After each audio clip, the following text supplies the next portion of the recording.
Hello, my name is Thistledew, and this is my submission to Frost Fatales. I'll be running Death's Door any percent, and trying to commentate it as I go along. Cool, so I'll just hop right on in.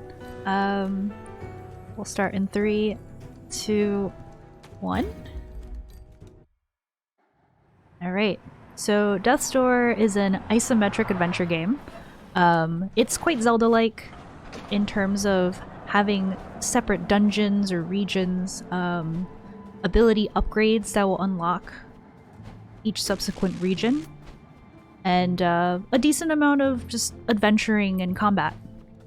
So we play as this crow, affectionately called our protagonist, and we're showing up to work. We are a Reaper of Souls, and we're getting our first assignment right now. Plus a short warning about having to come back with said soul, which we'll delve into a little bit later as the lore kind of unfolds. So we come up here, and instead of going around through this entire first area to get to our first boss fight, we can kind of just shoot that switch through the wall. So here's our first boss fight of the game. This is Demonic Forest Spirit. Anyone who's played Titan Souls before, which is another game by the same devs, might find this boss a little familiar, as it makes an appearance in that game as well. But we kind of just use our primary damage combo, so there is kind of two primary types of attacks here. There's a heavy attack, which does double damage to a normal light attack, and we essentially just utilize a damage combo of 1 heavy to 2 lights, which you'll see pretty often throughout this run. Okay, so we had our giant soul stolen from us, and now we have to come here into the Lost Cemetery, which will act as kind of a central hub to all of the regions that we'll be visiting later in this run. Our primary goal right now is to track down that mysterious crow that stole our soul. And then these pink orbs that we pick up along the way are also souls. And they act as the primary currency in this game. So we'll be using the soul that we gather from killing enemies and from grabbing those soul orbs to upgrade our strength throughout this run.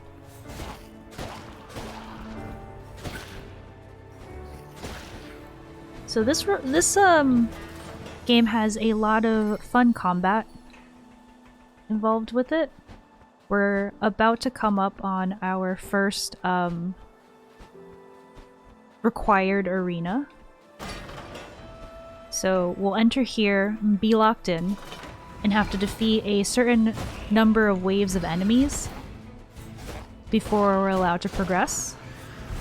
The arenas in this game are all predetermined, so the order and the enemies that spawn are always the same, which means a lot of these arenas just come down to really nice and very fun choreography, where we kind of have to anticipate where the enemies will be, which ones will spawn.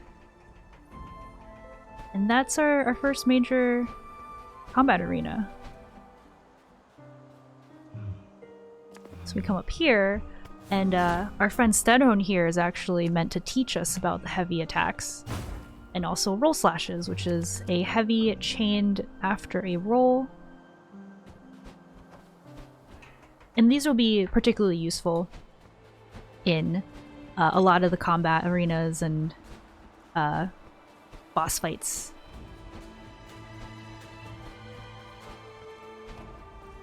So we're just going to keep rolling, which is slightly faster than simply walking everywhere. So as throughout the course of this game, I'm sure our protagonist will get a little dizzy.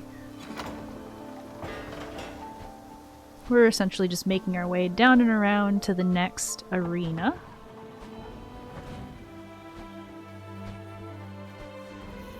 Gonna slash at a few of these imps along the way to make sure we have enough soul later for some of our upgrades. The soul routing is fairly tight.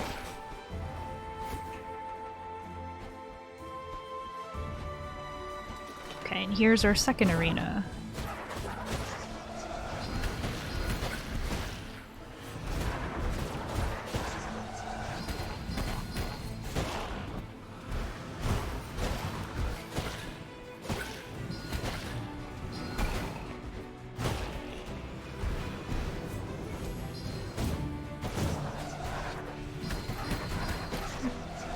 Almost misclipping that wizard.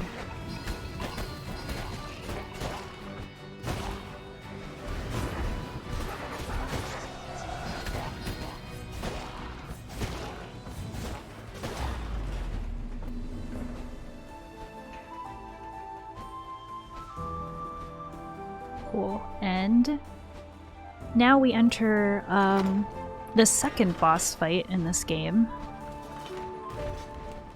And this fight is significantly harder than the first one we saw. So this is the Guardian of the Door. It happens to just be a giant castle.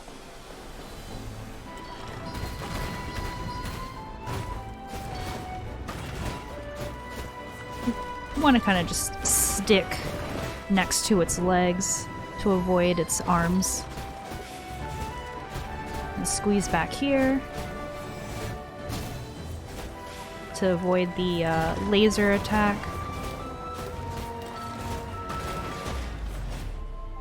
And there we go.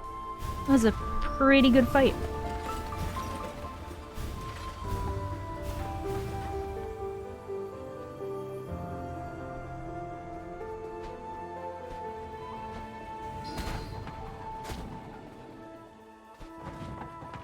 Excuse me.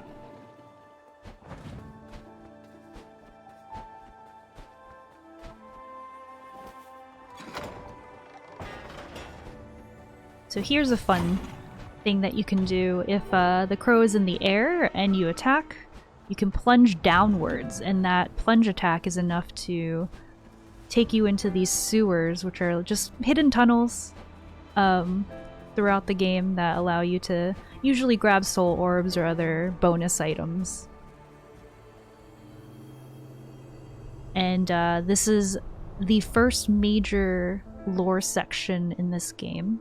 So we've caught up to this old crow that stole the giant soul that we were supposed to reap, and he's kind of sent it into this door, which happens to be Death's Door, also the name of the game. And so kind of the TLDR here is the old crow tells us about how he has lost a soul to this door himself, and that's why he's old. When assignments are incomplete, the crows age, whereas normally they're immortal.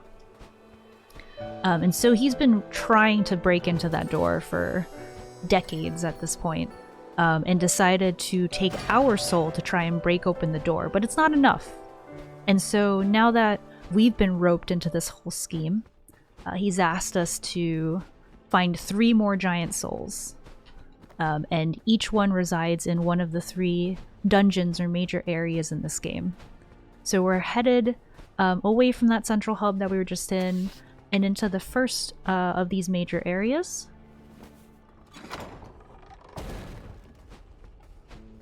And each of the 3 main regions in this game are formatted fairly similarly. There's kind of a pre-dungeon area that introduces new mechanics. You'll enter into the first half of the dungeon, in which we have to rescue crow spirits that have been lost in each of those areas. We'll obtain a new ability, and then go in for the second half of the dungeon, leading up to the final boss fight, where we obtain one of the 3 giant souls. So this is the first pre-dungeon region, called Estate of the Urnwitch, and as you can see, it's teaching us this mechanic of dipping our arrows into fire pits in order to fire them off and light braziers. So forming these kind of little mini puzzles. we're coming up on one of the major skips in this game, called Pothead Skip, where we get on this pot, use its terrain to get on top of these hedges so that we can essentially walk around our friend Pothead. So I need to do this again. So the first time we use it to grab extra soul, the second time we use to progress. So at the very top of this screen, in just a second, you should be able to see our friend Pothead. Normally we would walk up to him, he would trap us in dialogue, and he would trap us in dialogue later on as well, which we avoid by doing this. So we essentially ghost our friend Pothead. But we'll talk to him later. We'll meet him at the manor. Whoops. The explosions also hurt us. There we go.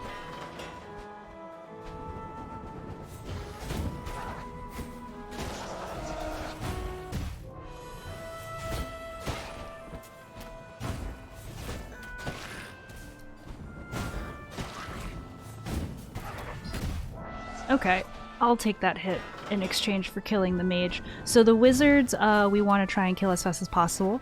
Oh gosh.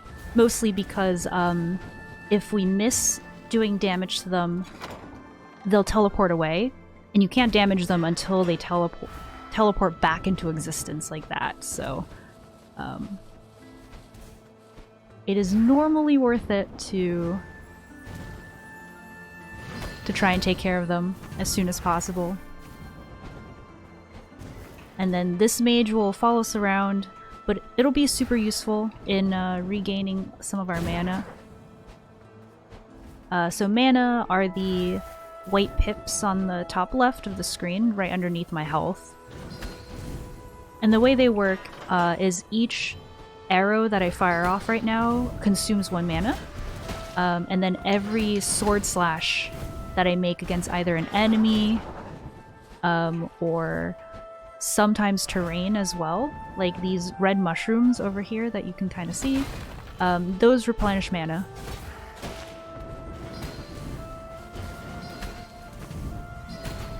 Oh.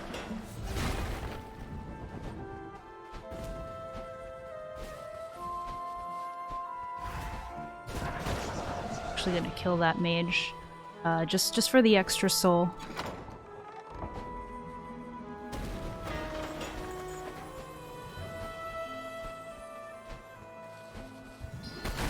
Enemies in this game tend to aggro for as long as they can.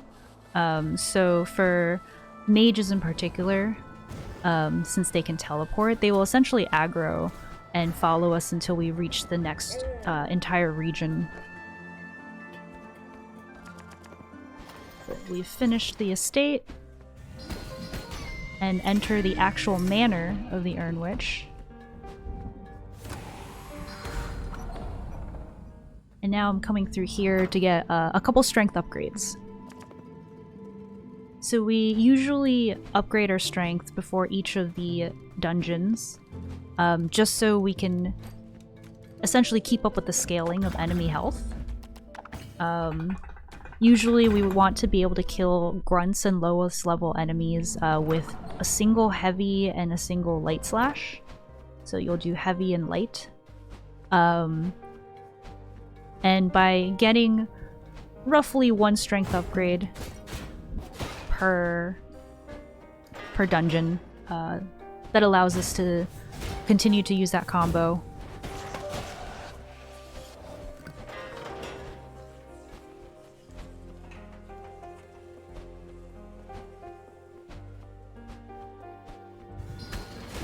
So this is our first seed pickup.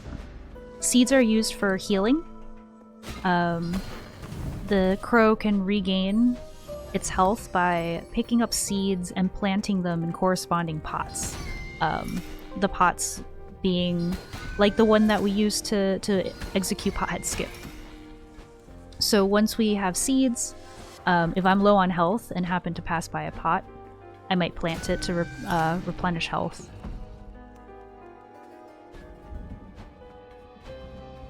Here's a fun skip. Let's see if I can do it. This is called Salem Skip, where instead of lighting a whole bunch of fires here and doing a puzzle in this room. We used the fire pit in the previous room to essentially fire straight into that spider web, allowing us to go in here, into our first crow arena.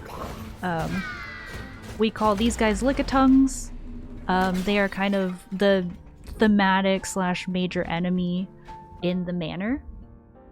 Yeah, and before most of the crows that we rescue in this dungeon. It was a lot faster this time when you didn't. Oh yeah, it's a guild.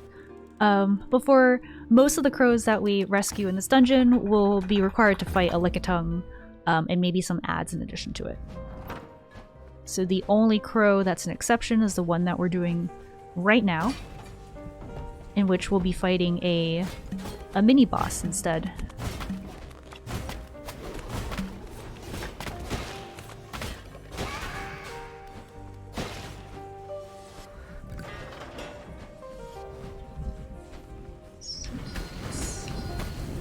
Grab that.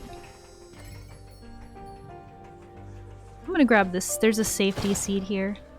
I think in a marathon run setting, it's always good to grab a little bit of extra safety, especially if it doesn't cost that much time. And this is the mini boss. We like to call it the Waltz Pot.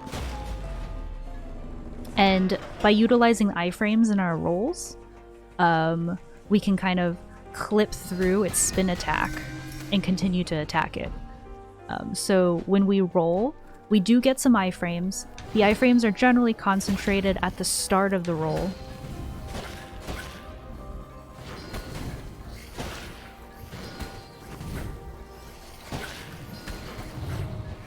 Oof, okay. And this room is actually one of the most notorious rooms in the entire run. It's called Imp Loft. And it's a dark room full of those imps that have surprisingly long attack ranges. And they can sometimes attack you from the dark, so many a run has been lost to Imp Loft.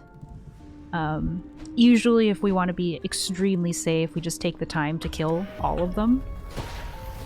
Today though, oops, oh gosh, I was just gonna say, today though, they've been pretty kind to kind of give me a nice path through them.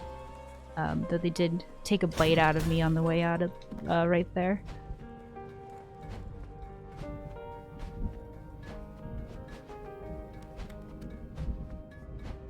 So one mechanic I guess I haven't really talked about here in the manor are these pots with kind of keyhole icons on them. So these are just very simple puzzles where you have to break all of the keyhole pots in order to unlock the door to the next area.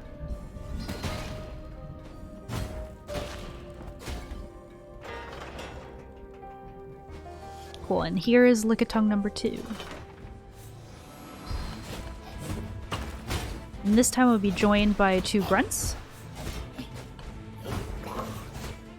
Oh no, I missed the deflect.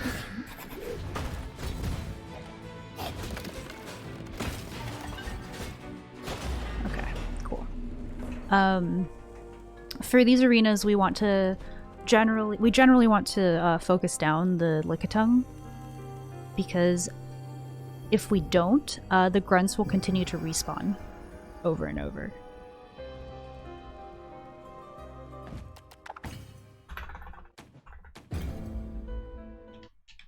Okay, and so there are 4 of these crows that we need to gather. We have 3 right now, and we're headed towards the last one.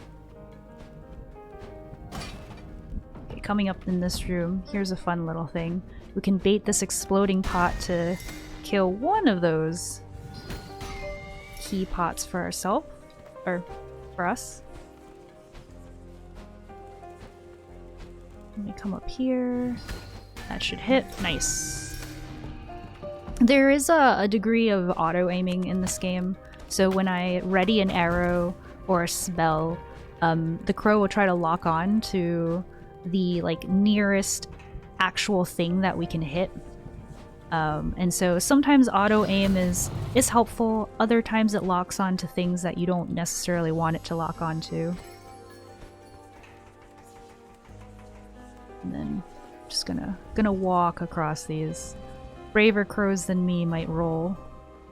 But rolling off the shelves is a decent amount of time loss. There we go. Alright, and here's the last Lickitung in the manor.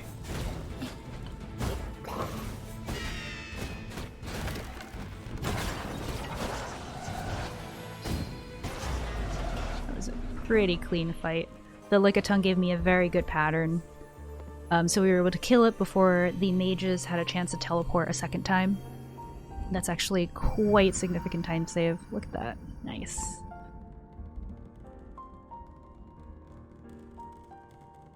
Alright, we're gonna save and quit and then head on over to that giant door that is now fully lit up.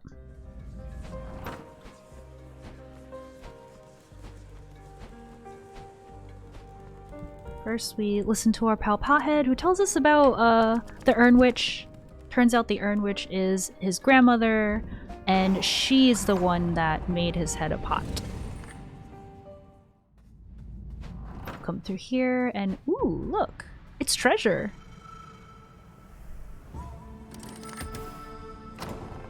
We get our ability upgrade, right? Right? Oh. Oh. It's a mimic. Welcome to our first Avarice. So Avarices are also combat arenas. They're generally a little longer. Oh,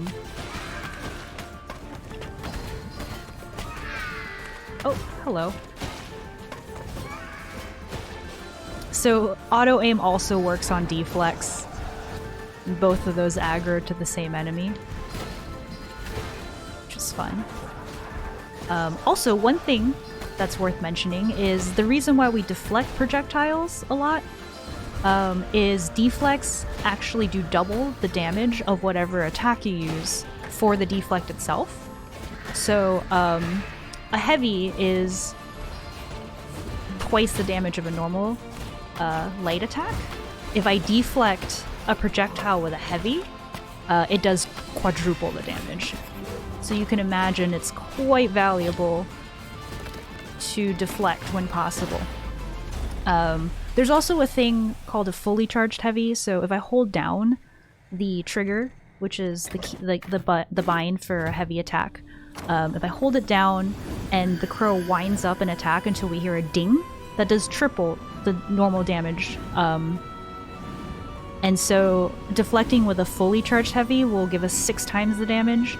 We pretty rarely have the ability to do that, but it's always great to work that in if possible.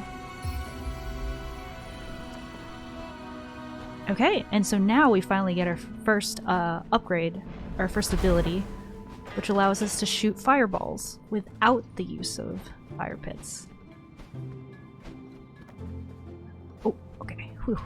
Here, the game would actually expect us to go back into the manor through one of these doors and use our fireball ability to reach the second half of the manor. However, in the speedrun, we actually just head straight to the next section. So we'll be focused on gathering all of our abilities first before actually going through the rest of the dungeons. So I'm gonna go through here. And I'm gonna just double check my soul count. I'm a little low. I can make up for it though in this next area. Cool, so there's a fire pit there that we can light from the elevator. It gives us a little bit of extra time save because it summons our friend Leg Day here a little earlier. So we're all big fans of Leg Day. He works hard operating this gondola. He takes us to the second major area of this game. It's called the Ruins.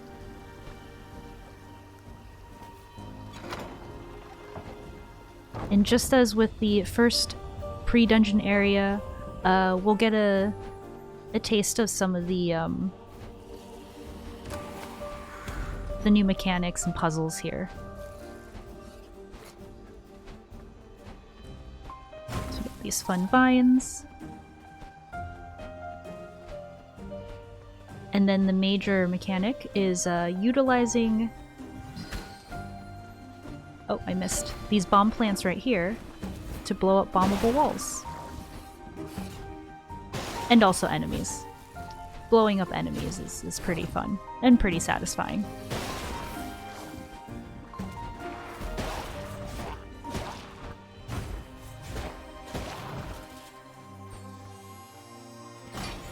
Alright, I'm gonna have to kill a couple more of these imps for soul here. We're looking to have 845 here, so let's kill this plant for an extra soul. Thanks to, I don't know, geometry, terrain, we can just roll right past that bombable wall instead of doing the puzzle where we get a bomb plant to break it for us. And then coming up, here's another roll skip. We roll onto that wall instead of going around. Whoops, I'm gonna miss. Yeah, it's okay.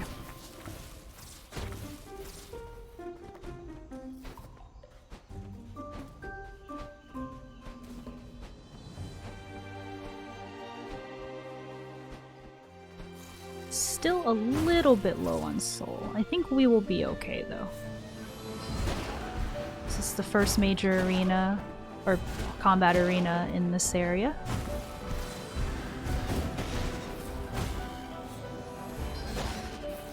Oh, you didn't die.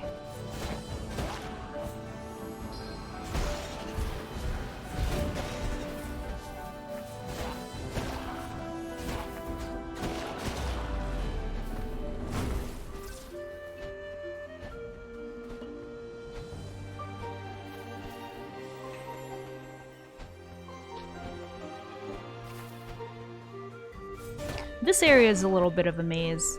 It is... There's quite a long path to go around. It's very easy to get lost here in a casual first playthrough.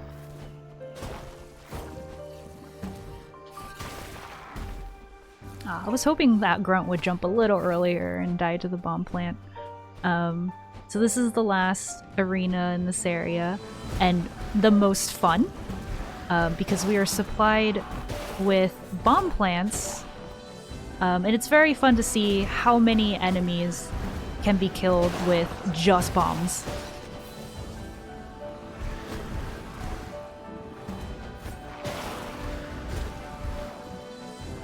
Hopefully it gets all of them? Yes! It's so satisfying. I love it.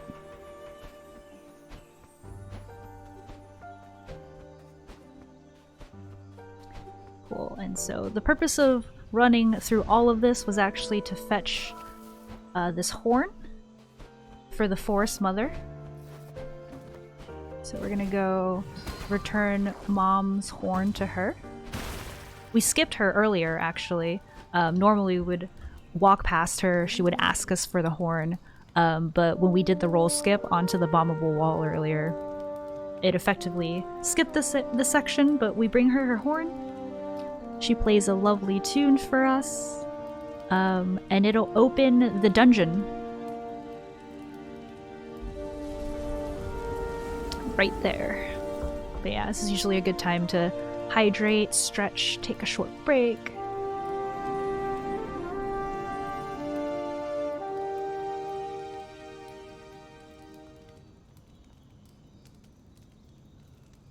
Cool, I'm gonna save and quit.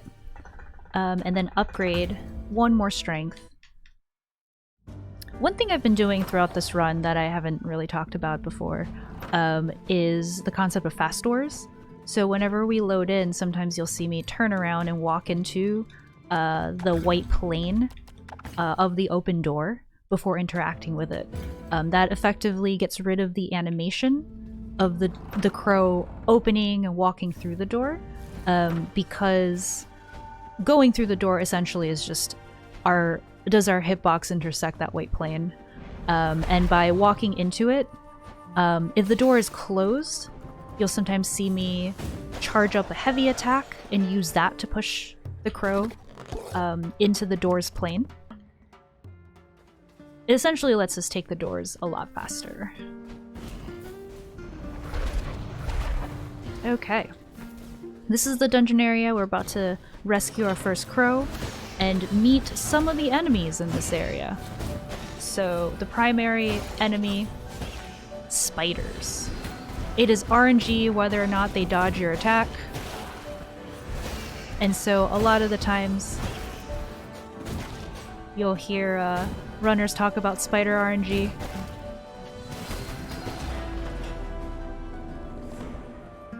Those spiders were fairly kind today. None of them got super dodgy, but we've got 2 more arenas with spiders in them, so we'll see if that luck carries.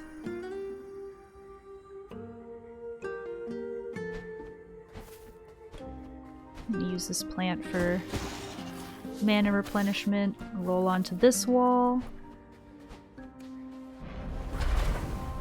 And then do a fast strat in this room. Instead of opening the bomb wall right there and shooting a fireball through them, if we're quick enough, we can just manually light both fires.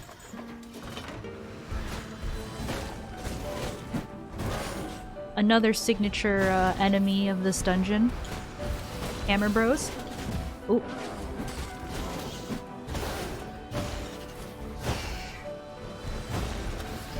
Just gonna try and roll slash all of these. Ooh.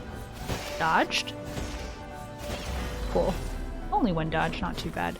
And I'm only missing 1 health, so I'm not gonna heal here, I don't think.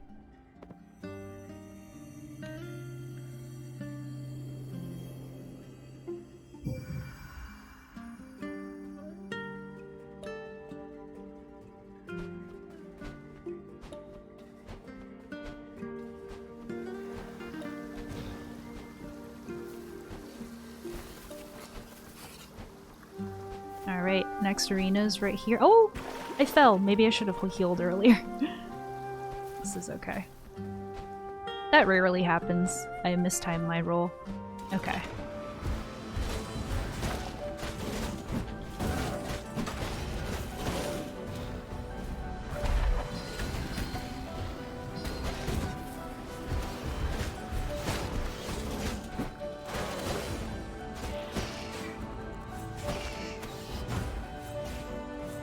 Can't see it. I can't see the spider. Okay.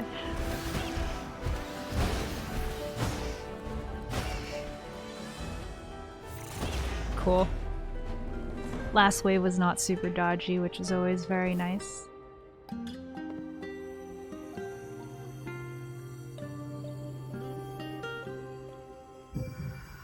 I'm gonna heal before the next arena. The last arena in this dungeon is fairly notorious.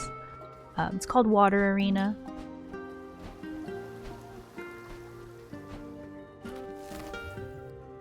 There we go.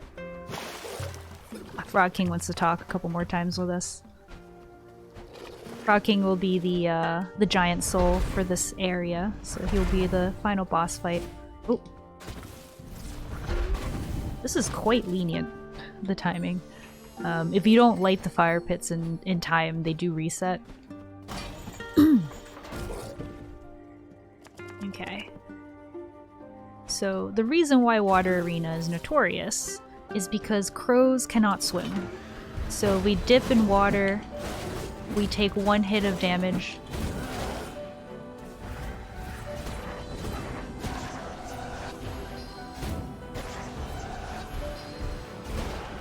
And so we kind of have to navigate fighting all these enemies.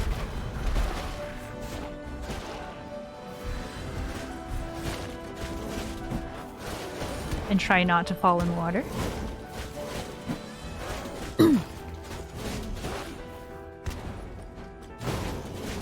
Whoa. Tried to greed that. Okay. I'm gonna try and use a hazard respawn though on purpose. That should place us right there back at the end.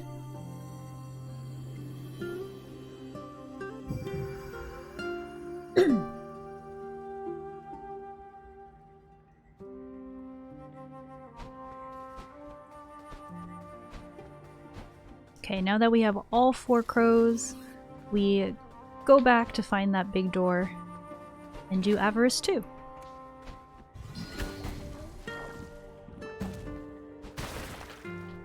the seed.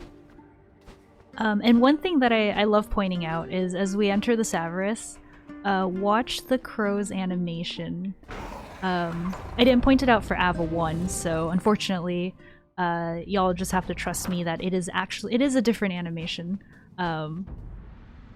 The devs, I love this touch. So the crow kind of knew what happened with Ava 1, and so you can kind of see it cringing here, like, is this gonna happen again? And yes, it does.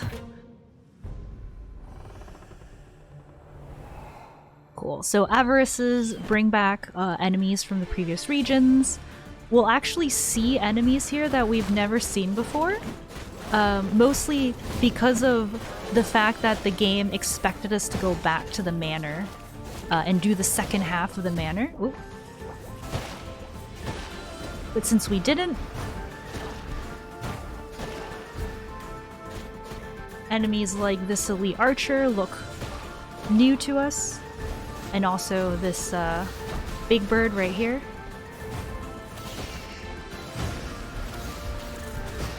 Wow.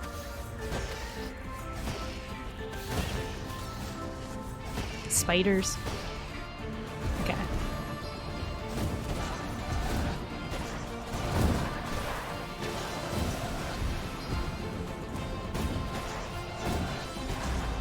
Should be it. I love the last couple waves.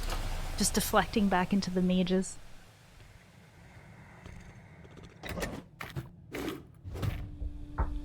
And we get our second ability. Unsurprisingly, this one is a bomb, since we've been using bomb plants this entire time.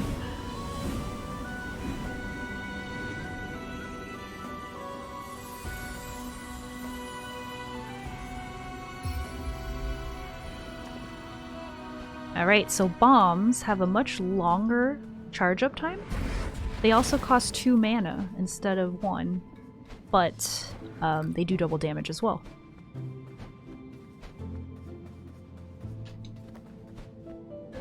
Oh, wow. Very rarely have I gotten caught right there instead of rolling onto the bomb wall. Cool.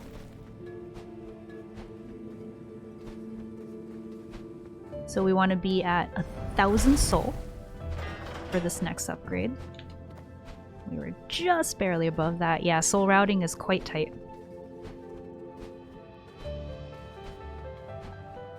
But even if we're short, there is another soul over here across the way. It is time loss, but it's not run ending. So we get one more upgrade. And then now we head back to the Lost Cemetery, so that central region, in order to get to the third and final major area in this game. So we had lowered this ladder earlier at the very start of this game, and we're finally using it to come back up this way.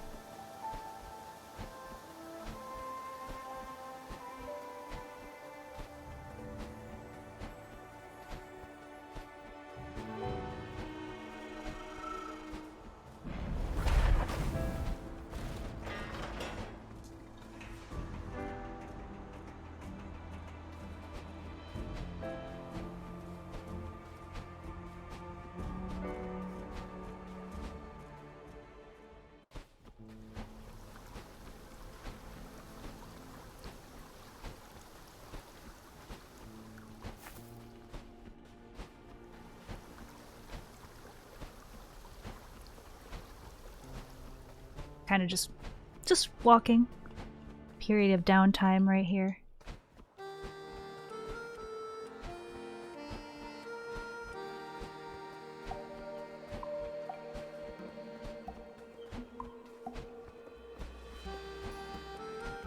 And here we meet Barb. Barb is a bard that wants to write a sonnet? Write music about our achievements. So we'll see Barb here and there. We will not get to hear her song though, at least not in the speedrun. But play this game to hear her song. It is a very good game. Okay, and so Castle Lockstone, the third region, And this is the main puzzle mechanic, hitting switches in the right order.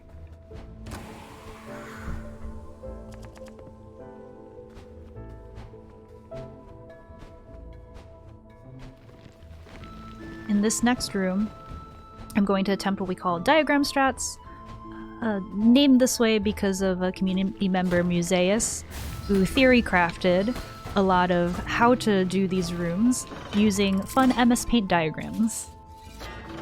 So that was diagram strat number 1.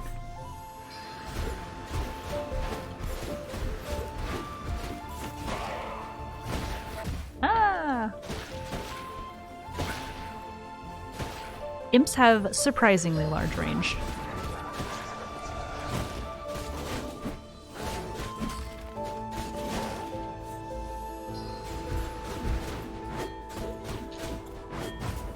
Yeah, my roll slash did not quite make it.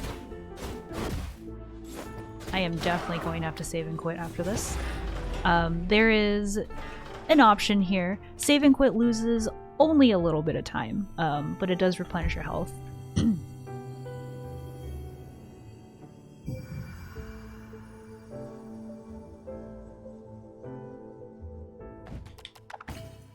So it's definitely worth it here since I am at 1 health.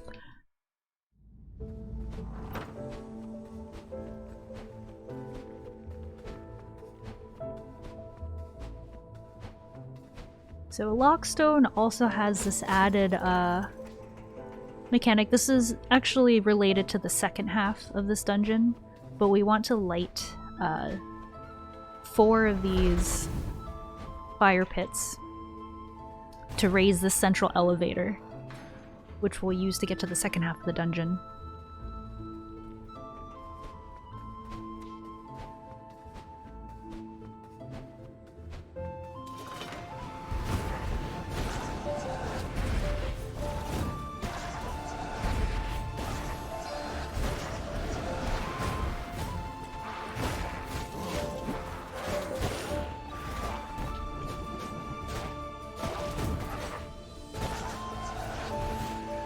Oh, wow.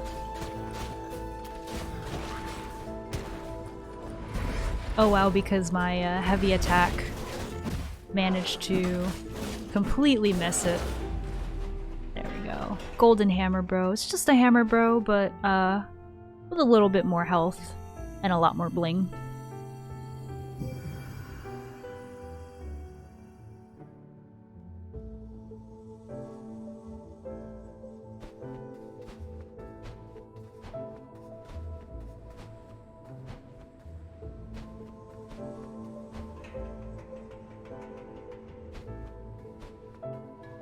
So we're gonna open this lever and immediately save and quit to take the door that it opens. Normally it'll animate and pan over to show you the door, but we already know where it is, so. Okay, and so these are diagram strats number 2. They're very satisfying when you can pull them off.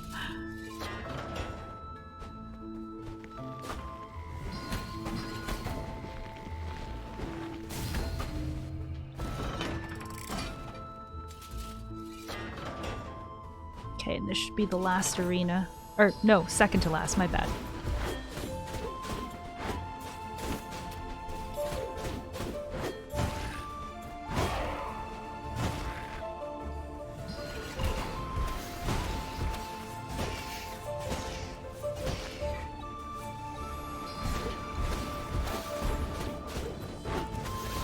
Oh!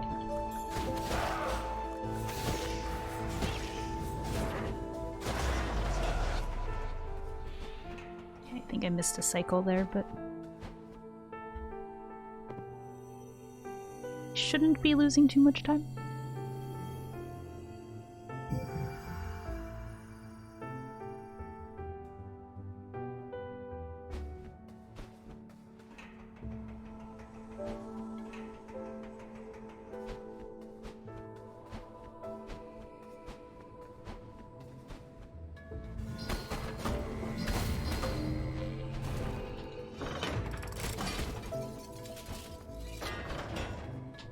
So here's another area where it's optional to save and quit if you need health.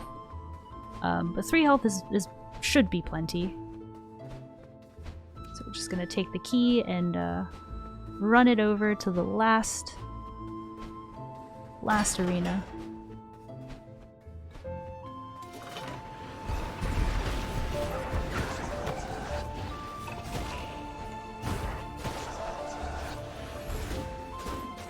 Ah.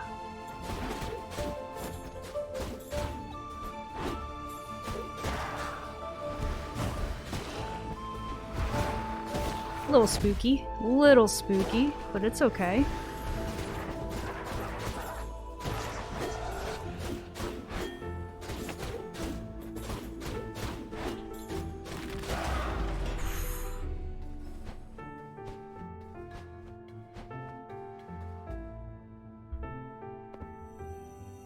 Whew.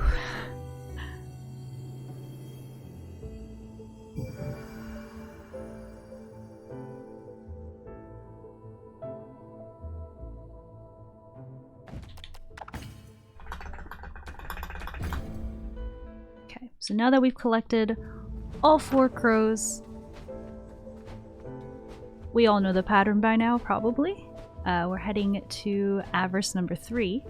Which is the last Avarice that we do in any percent. Oh no!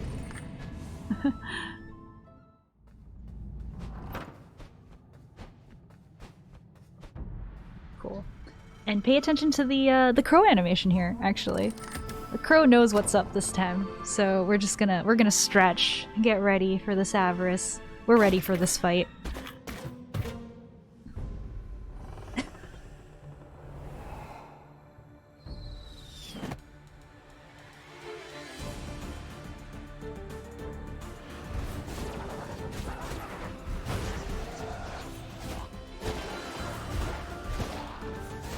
Again, we're just seeing a mix of enemies from previous areas, though some of these are from the second half of Mushroom Dungeon, so...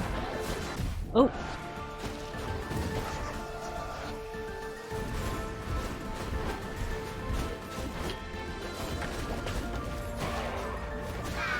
Oh, that deflect did not hit at all.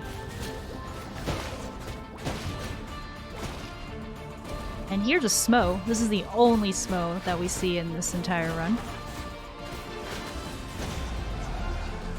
Though there are a few of them throughout the game. They're just usually optional.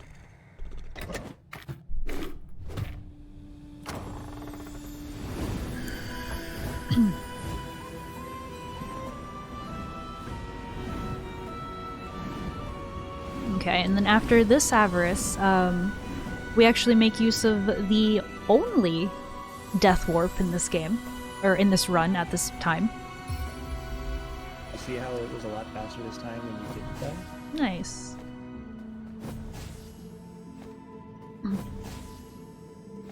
So this Death Warp will put us right back at the Castle Lockstone door.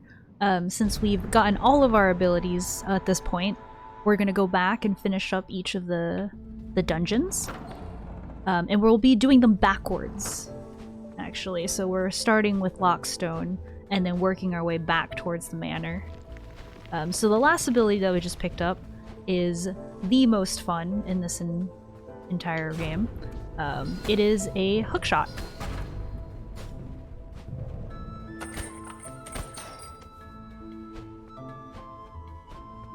And so it'll allow us to hookshot to enemies, as well as these anchors. Yeah, it's very fun.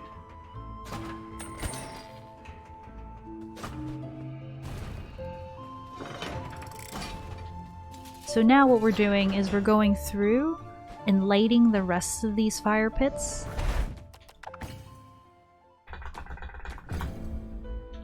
Since we saved and quit, we'll just get an awkward animation here. Instead of watching the lantern light up, it kind of just... we just have to observe. Okay.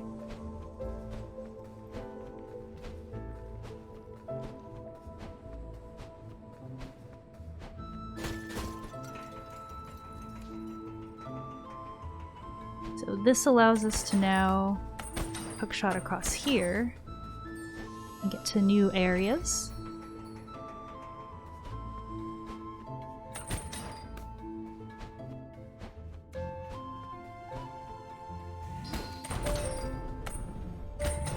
Coming up, we'll be skipping this puzzle, creatively named Puzzle Skip, by rolling right onto this gate. There we go. Whew.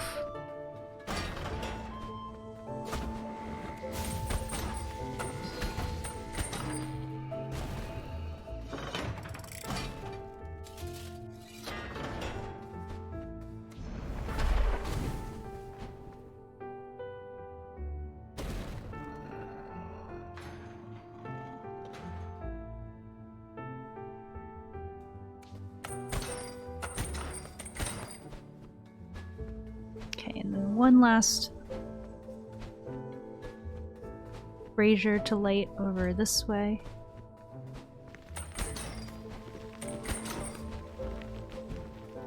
Oh. Cool. So, just like last time, since we saved and quit during the lighting animation, we kind of just...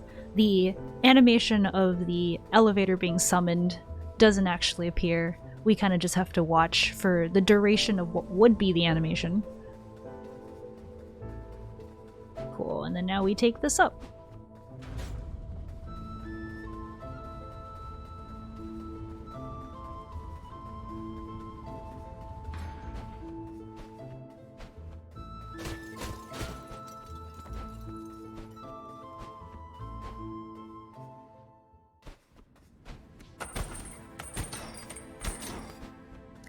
Alright, let's see if Arm Day blesses this run. So sometimes these imps aggro and then they can jump very far. They'll try to jump up to grab you as you're climbing up the ladder. And we like to say the run is blessed when they do so. Looks like we are not going to be blessed today.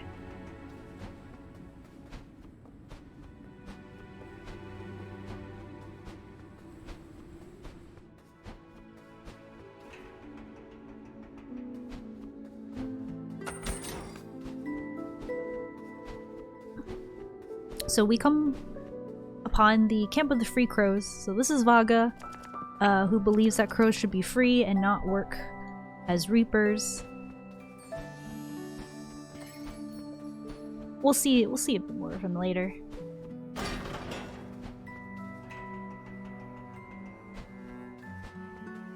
In the meantime, we're gonna head over to the Watchtowers, which is the area that leads up to the final boss fight in this region.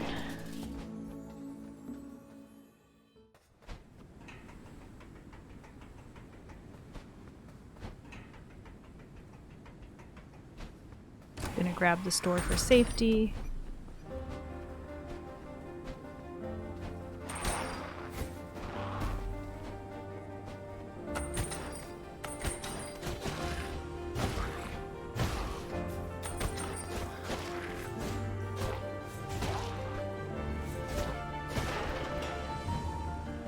This music is incredible.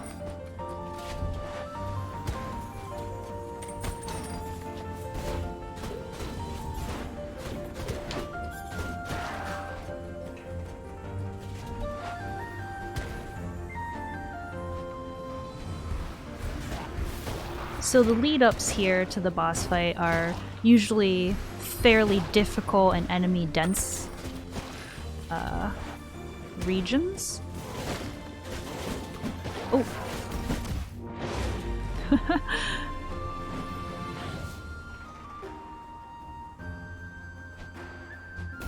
I'll probably heal right before the last arena in this area.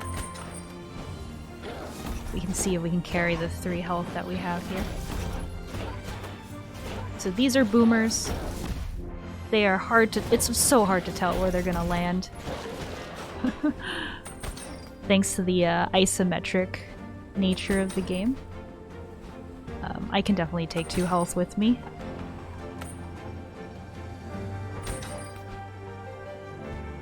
So here's another fun skip. We can roll onto the roof and then hookshot over. You might have seen a cursor show up. It means I was aiming with my mouse. It's the primary way to override the auto aim in this game, because auto aim will not lock onto that for you.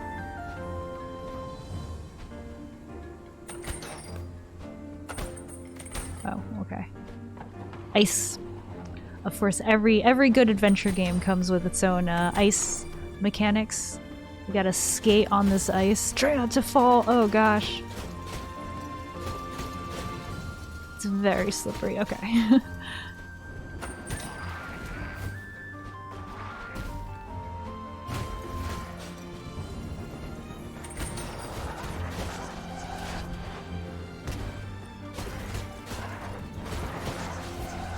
Okay. And of course, running along ice is not enough. There has to be an arena with ice.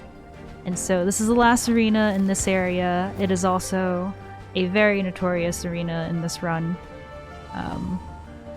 Because we have to fight a few waves of enemies on ice.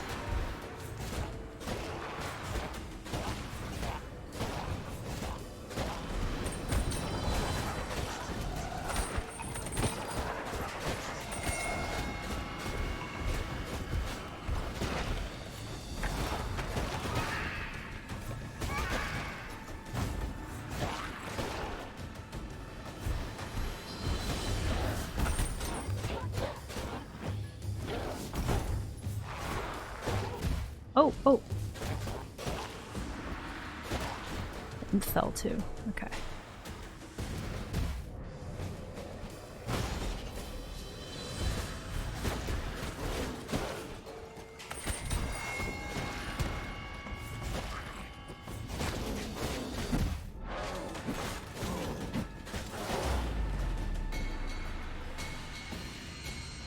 Okay, we didn't die.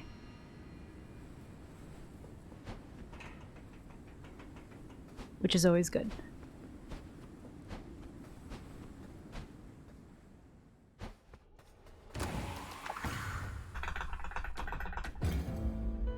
And here is our first major fight. Or our first giant soul of the 3 that we need to collect. This is Betty. She's a Yeti.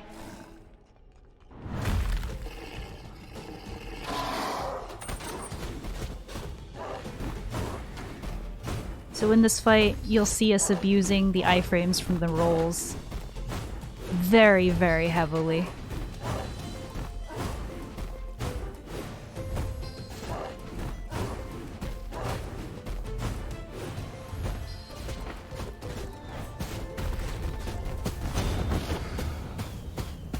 And that's Betty. So 1 of 3 giant souls reaped.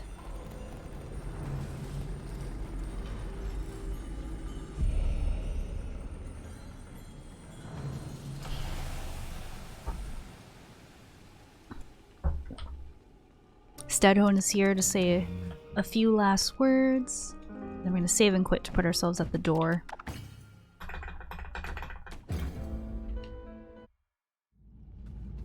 So after grabbing our first giant soul, for some reason, we decide to pay our boss a visit. So this is our employer, the Lord of Doors. Oh, I should probably let him introduce himself. The Lord of Doors. And so we're here to kind of tell him that we've reaped this giant soul. He's curious, wondering why we're here, and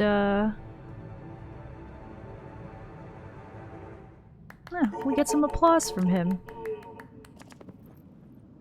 He applauds us for our good work, sends us along, sends us along, and we get the sense that there's something a little bit more sinister going on here. He's actually not terribly happy.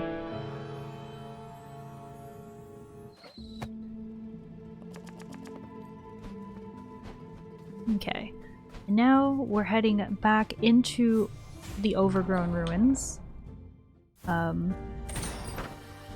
where we will go fight the Frog King, who we saw earlier in this run.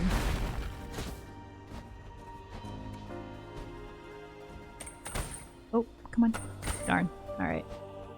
That's a newish skip, or a newer strat that was found recently, where we can hookshot the plant from the stairs. It's a little finicky, so just went with the old tried and true backup.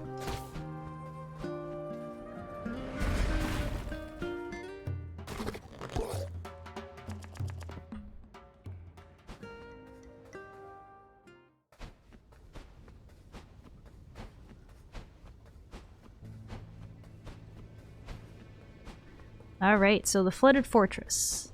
Seems pretty chill right now. There's, you know, no enemies. We're kind of just running along. But it's actually a little spooky to try and go fast, because remember, we cannot swim. So we're gonna have to take some precaution when rolling across these narrow bridges.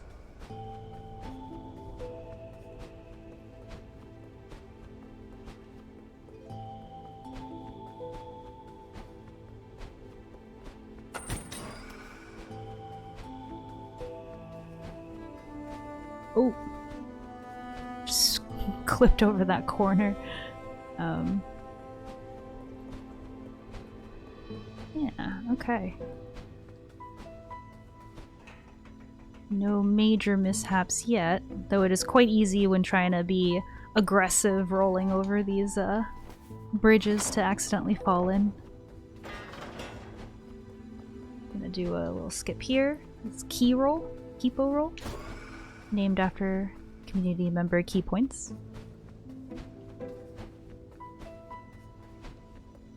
And then here, I'm gonna try skipping over this gate. This strat was found by Vareem.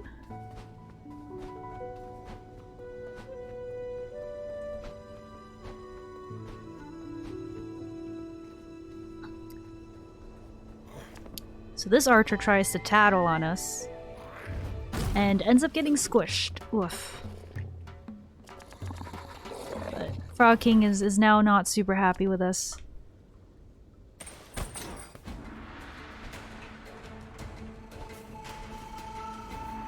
Here's the true run up to the final boss fight.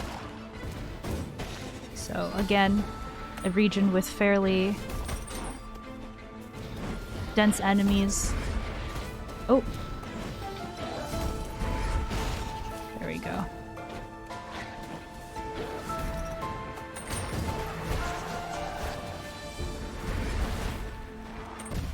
Whoa. Got sniped on that one. The only ones we really have to worry about here are the mages, since they can follow us quite far.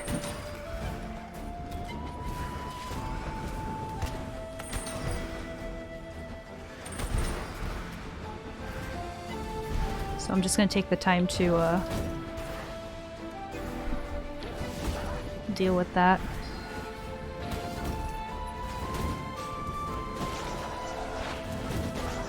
There we go. It's a little bit of time lost, but we do want to make sure that we don't die here.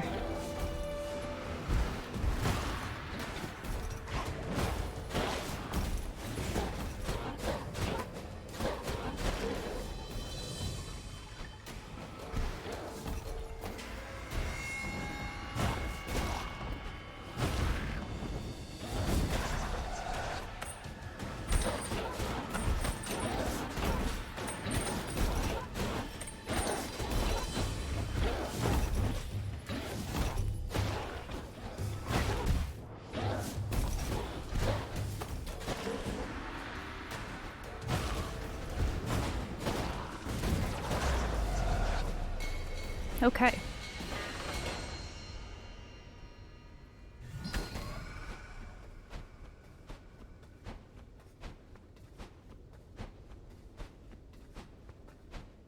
3 health. I think I won't heal here.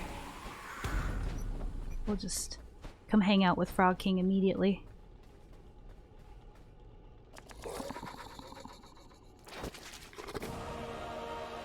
So, normally in comms, the couch will try to read out this entire thing. For now, since it's just me, I'm gonna skip it. He's got a very long name.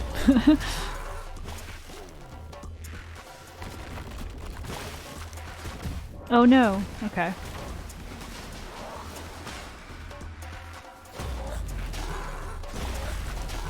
But we did manage to save it by hitting him twice there, thereby breaking his armor. And entering this next phase of the fight.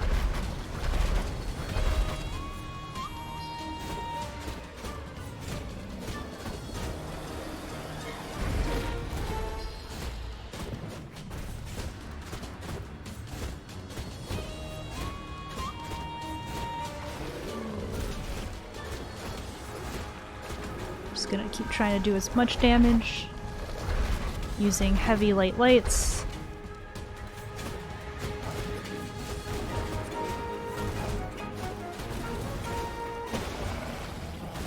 Oh. Oh gosh, okay. Good, as long as it doesn't respawn us in the water.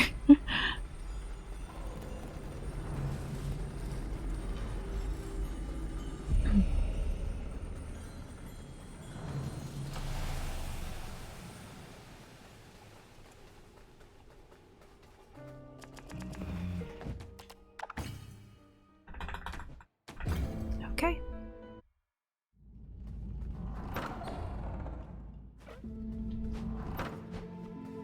So here we get our final strength upgrade, and we have enough to put a point into dexterity as well before we head on over, finally, to the manor.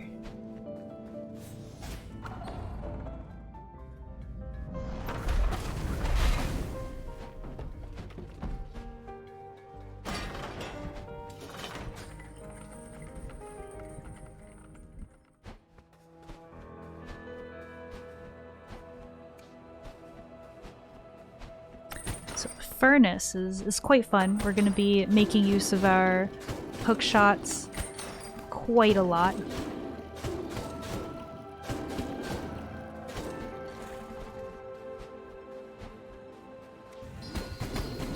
Here's a fun, very swag looking strat that also happens to be fast, so love it when strats are both very flashy and fast.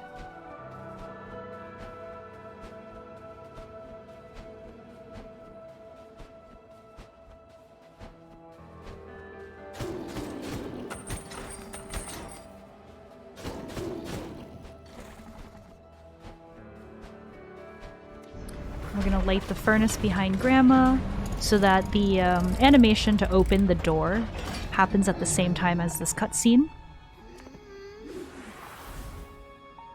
And now we're ready to head on through. See how it was a lot faster this time when you didn't die?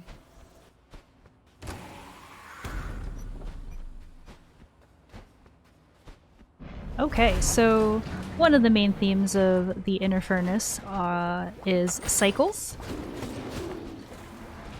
where we have these moving pistons and we kind of try to make the fast cycle as much as possible in each of these rooms. It's very fun because the pistons move to the music.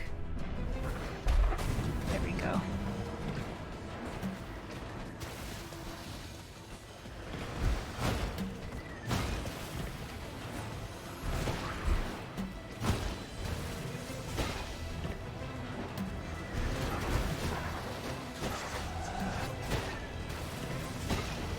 Oh, I missed. It's okay.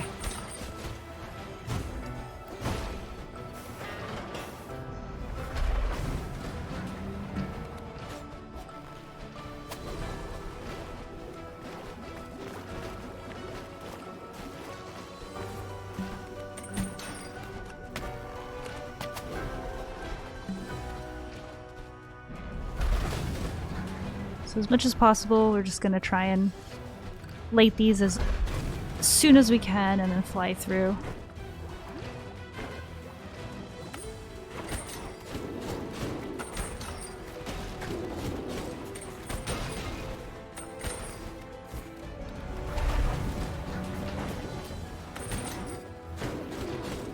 I don't think I can make that, so we're just gonna wait.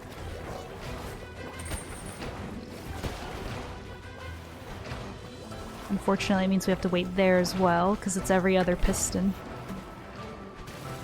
Or every third.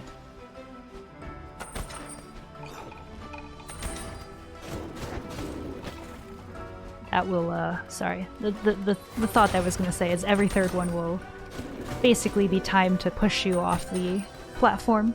Okay. So I'm gonna try and lay each of these as fast as possible. Aim is a little tricky. There we go.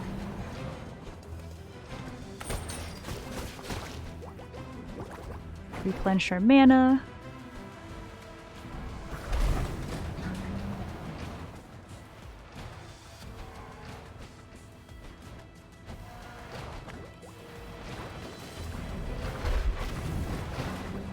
Oof. Rolled a little bit off center. Missed the fast cycle in the second half of this room.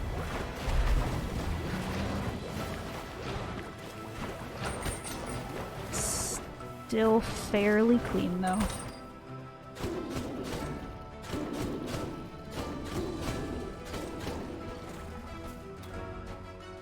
See how it was a lot That was in faster our this furnace. time when you didn't die? And now we fight Grandma. Best line of the game coming up right here. I don't know if cursing's allowed, but she does call us a little shit.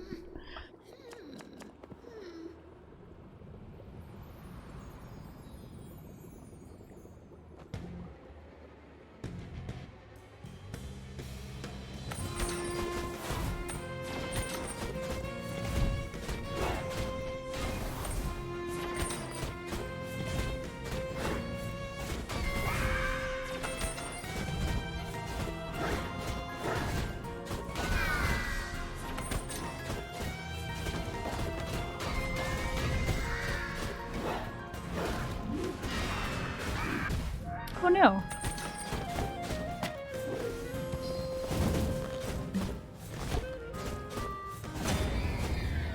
Nice.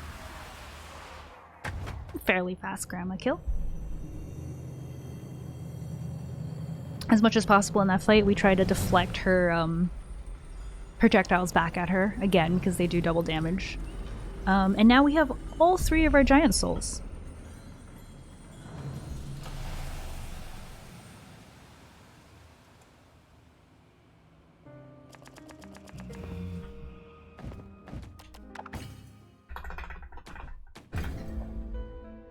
So with all three giant souls gathered, there's nothing left to do except bring them back to the old crow.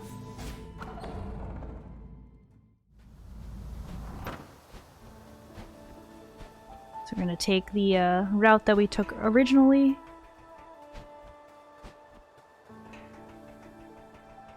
And this area is just a bit of a run through. So there's a bit of a break here.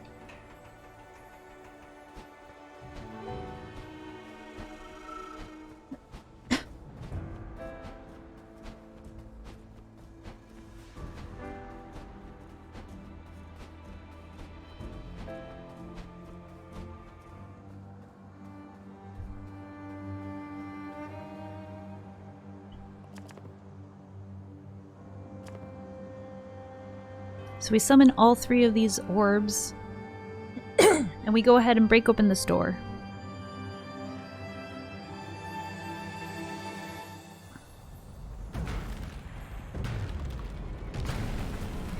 Oh, by the way, so we see the skipping text here, at least on my overlay. There is a auto dialogue skipper that was developed by a community member, Museus. Which is super handy. So instead of having to mash A and X through all of the subsequent dialogue, I can just hold down one key. This saves our fingers. But wow, who do we find behind Death's door but Death himself, or themself. I actually don't know their pronouns. But Death. And so here is another major lore dump, where Death kind of tells us why they're caught behind this door. They struck a deal with the Lord of Doors way back when, where the lords would help automate the collection of souls in return for near immortality, just extended life, essentially. Except the current Lord of Doors decided to break that deal and locked Death behind this door. And so, you know, our employer, turns out, is not that great, after all.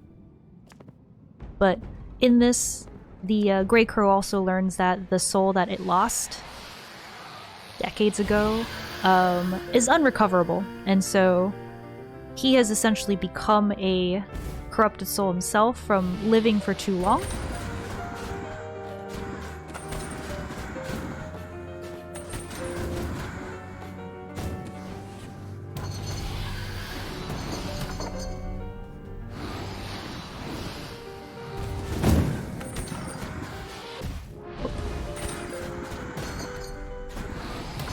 Okay, so we're just looking to, again, to deflect as much as possible.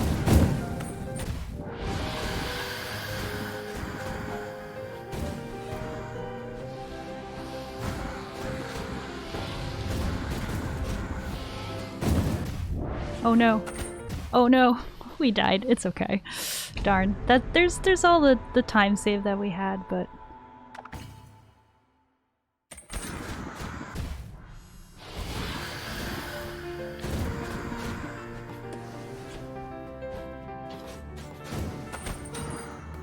oh no. Alright.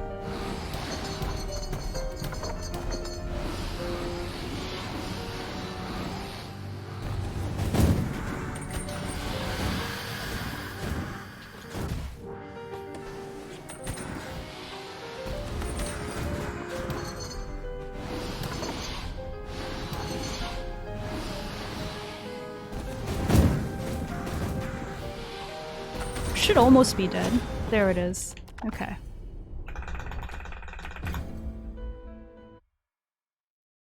Somehow still green.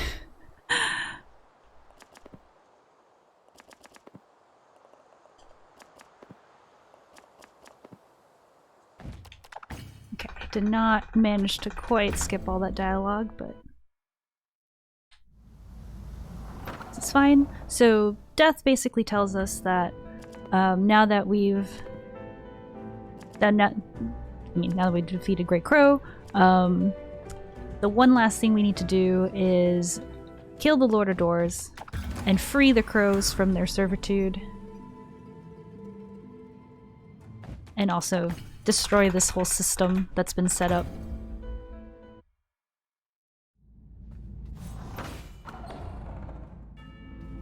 So that's exactly what we're about to do. Come here, have a nice chat with our employer.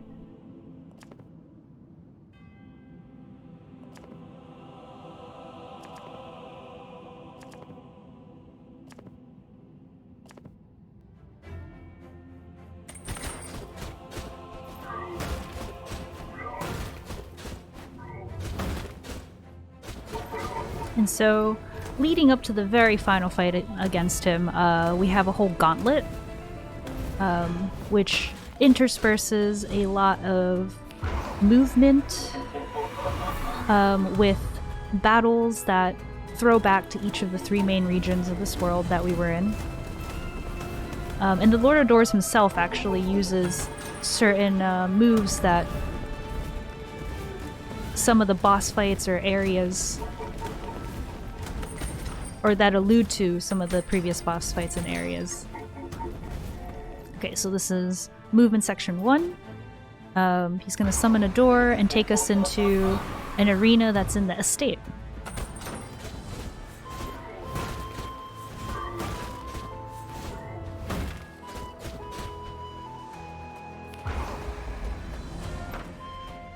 And if the fight had lasted longer, he would start summoning pots and throwing them at us, a la Grandma.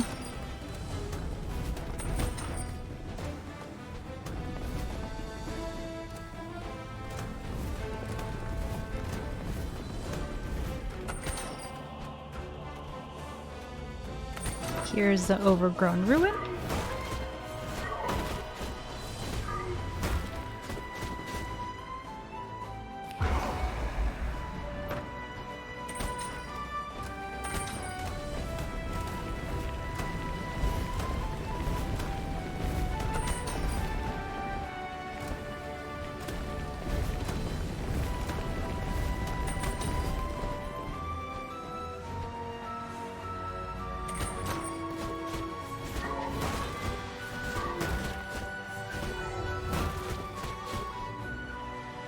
Nice. And we've gotten every fast door along the way as well, which you'll notice we kind of just teleport or warp into the next movement section every time the Lord of Doors snaps his fingers. It's because we placed ourselves right where the door would drop if it finished its animation. See how it was a lot faster this time when you didn't die? Nice.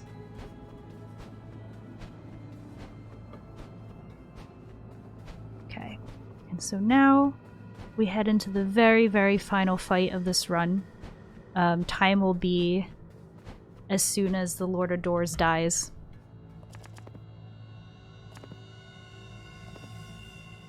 And actually, if all goes well, we might actually have a baby PB here.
Oh, why would you do that? Move twice!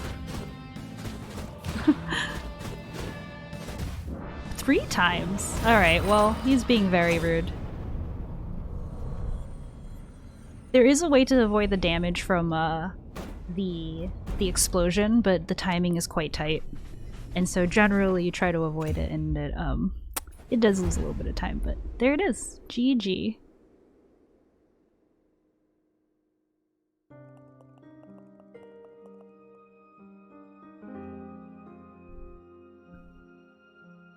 And that's a store.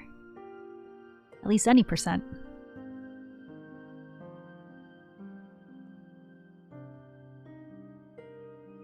But yeah, thank you for watching this. I hope it was fun. I guess I can kind of let it finish playing out this cutscene. At least in terms of submissions for this category itself. Just seeing the Lord of Doors death is enough. But this cutscene's pretty fun.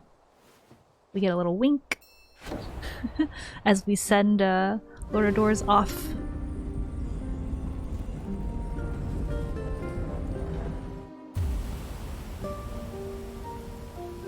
Plus some really fabulous music. Yeah, this game is great. The speedrun community is amazing. And yeah, thanks again for watching. Alright. Bye.